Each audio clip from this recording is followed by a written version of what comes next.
আজকে আমি ছোট চিংড়ি মাছ দিয়ে কোমর রান্না করব।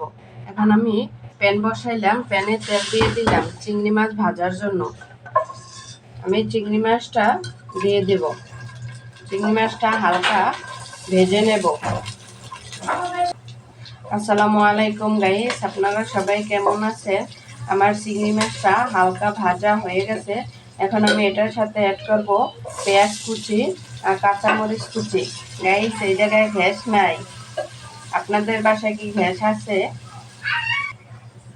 আমার পেঁয়াজটা ভালোভাবে ভাজা হয়ে গেছে। এখন আমি এটার সাথে অ্যাড করে দেব মশলা।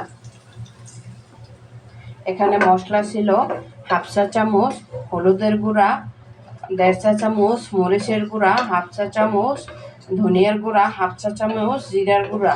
কোমর রান্না করলে একটু মশলা কম দিতে হয়। এটাকে এখন আমি ভালোভাবে কষিয়ে নেব।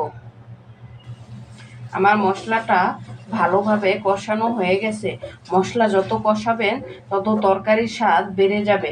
এখন আমি এটার সাথে অ্যাড করব কোমর। আমি কোমরটা সুন্দরভাবে মশলার সাথে মিশিয়ে নিছি।